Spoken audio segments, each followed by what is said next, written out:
Last year during the summer, Mike happened to be in Texas touring some of his properties. A meeting was arranged. I visited with him. I got the specs on the Richmond Manor project. Prior to meeting with him, I reviewed it. I've got a background in finance, business management, and I really got lost in all the numbers, making notes and things like that. And so I had about an hour and a half visit with Mike. And part of my problem was I got lost in the minutia. But after that, I kind of understood the overall business model of what Sumaterra does and just got turned on to it. So there are multiple projects that we ended up getting into. I was tempted just to get into one deal and just kind of let it rest and walk away from it, see how it did after a year or two. But the more I looked at his business model, I realized, wow, that's some good stuff.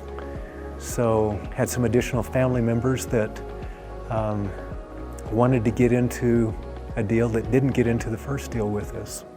So we formed a family LLC for Richmond Manor. Then we formed another LLC for the Ennis project and got into it. And have most all of my siblings are in those projects, and most all of my kids are also. What I really enjoy about Sumaterra is the transparency, but also the reporting back. They're accountable for everything they do. I love our builder Patriot that is doing our Ennis project, and we're getting 2 and 3 times a week updates of what all of their teams are doing, photos of everything that's going on. And then they'll send out invites for Zoom meetings about every month or so, where we have a full half hour with Mike, where he gives us updates on the good, the bad, what's going on, the progress. And so he's on top of everything. It's not just put your money in and sit back and wait for a paycheck down the road. It's a matter of being on top, and you really learn this business. You learn the risks.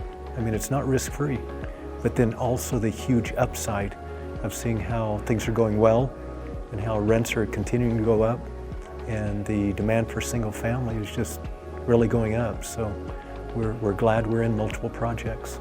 I'm currently in 3 deals. We're in the Hunter's Landing as well as the Richmond and the Ennis project. Also working closely with Mike on a DeSoto deal that's probably coming up. But I'm scrounging around for some more money and looking for other siblings and kids who've got additional money. Yeah, we for sure want to go into those. I'm also doing a little bit of looking for land. There's 2 or 3 sites that I've seen that I'm doing my research on, figuring out use plans and density and seeing if those are projects that would fit Sumaterra's appetite as well. As a Regis member, we get the weekly updates, constantly being taught in different disciplines and areas of it. And when I'm not able to meet the meeting, I watch the Zoom, take notes. Every time you turn around, you're just learning something additional. And repetition is a good method for learning. Even though I've heard multiple things 5, 6, 7 times, it's starting to sink in, and you just learn a different aspect of it, and it just makes more sense. As a kid, we all grew up playing Candyland and Chutes and Ladders. And vividly, I could remember, Candyland. You see that? It's just an addictive game. Chutes and Ladders can kind of be compared to life. At times we're going along and we hit a chute and we get knocked back. We get laid off from a job.